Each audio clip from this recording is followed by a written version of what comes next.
liking and disliking the snow? I wonder how it feels like to see, to touch, and how cold the snow is. It's such a delight to see falling from the sky, but little did I know how to be into these white flakes when I'm watching American movies, and the truth was, I have no idea.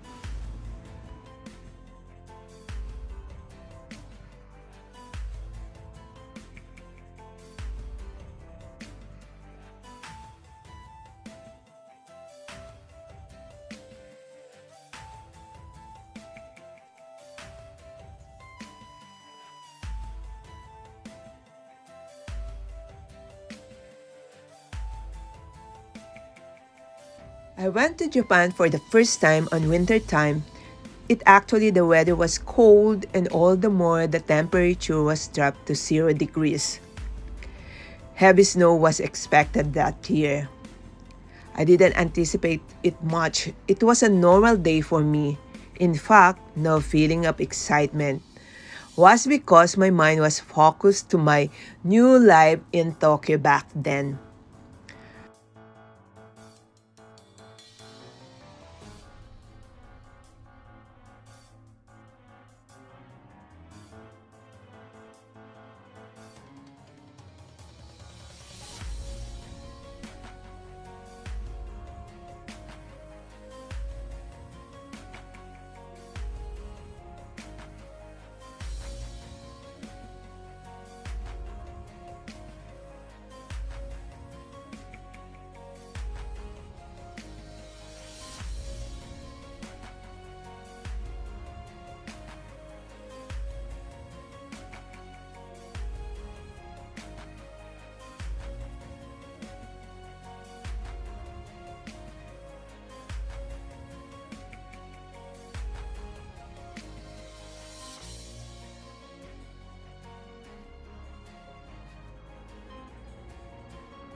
I made it sure my clothing was warm enough to protect myself on that day, wearing many layers of clothing, bonnet, muffler, thick socks, and hand gloves.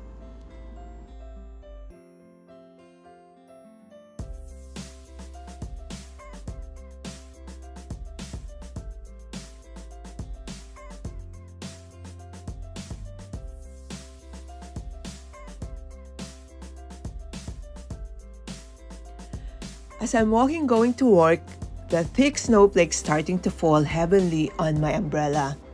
And it didn't take long, we're all settled everywhere and everything outside. For the first time, I experienced to be and to walk on the snow, and while it were falling down, I kept uttering, "Wow," repeatedly, and saying how great God works. It's truly breathtaking. The surrounding was so white and bright. Yes, my ever first time experience on snow.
The snow was gradually melting, but it took a few days to disappear.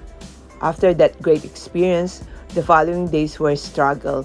As people keep stepping the snow, it will harden and become slippery to walk on it, which are Hindi ako carefully maglakad. watching and slowly Kanina walking. pa ako, ilang oras. Parang nag-slow ako. Ay, naku po.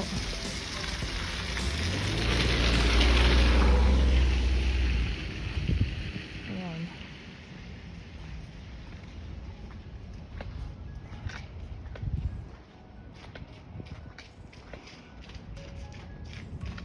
At tumatakbo pa siya. Okay yan.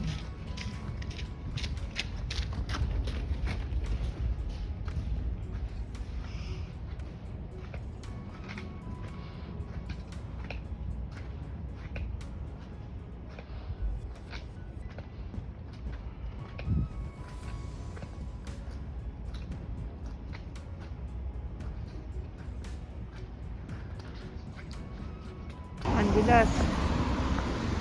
Ang bilas maglakad. Oh dear.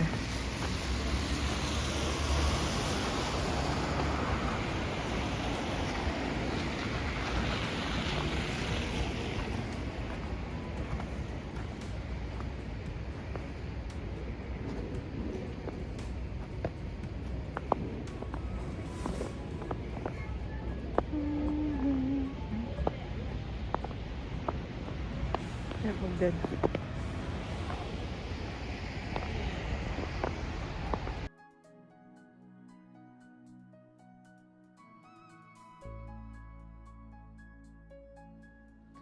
What is snow? Snow cover is a part of the cryosphere, one of the Earth's spheres of irregular form existing in the zone of interaction of the atmosphere, hydrosphere, and lithosphere, distinguished by a negative or zero temperature and the presence of water in the solid or supercooled state. The term refers collectively to the portions of the Earth where water in a solid form.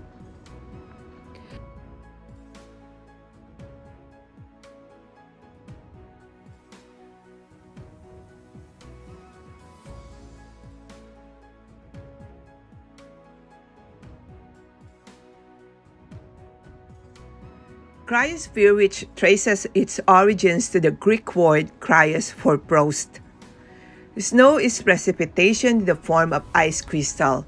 It originates in clouds when temperatures are below the freezing point, 0 degrees Celsius or 32 degrees Fahrenheit, when water vapor in the atmosphere condenses directly into ice without going through the liquefied stage.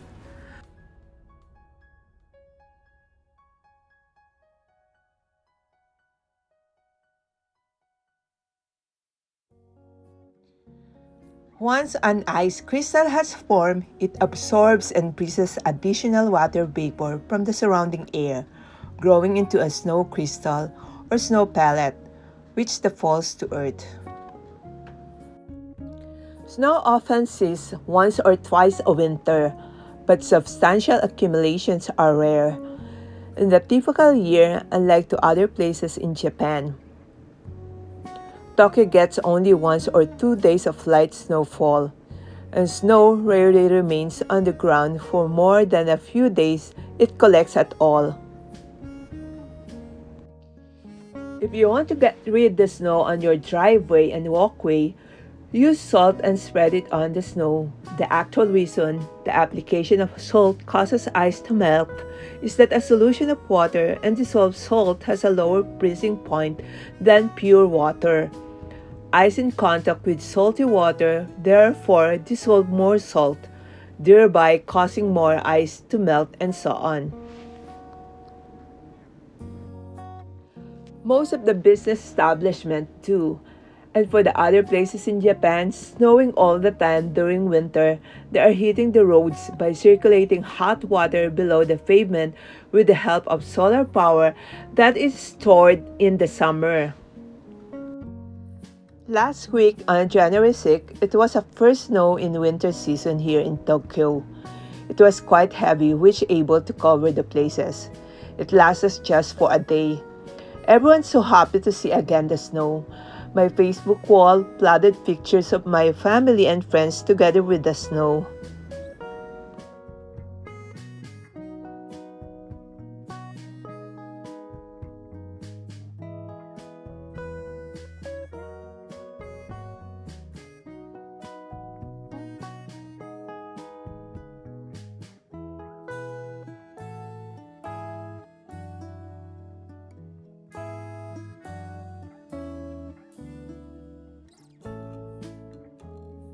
The following day was struggle for me and for others who was having a hard time to walk as the snow turned to a hard ice and you have no choice but to walk on it in order to go to your destination.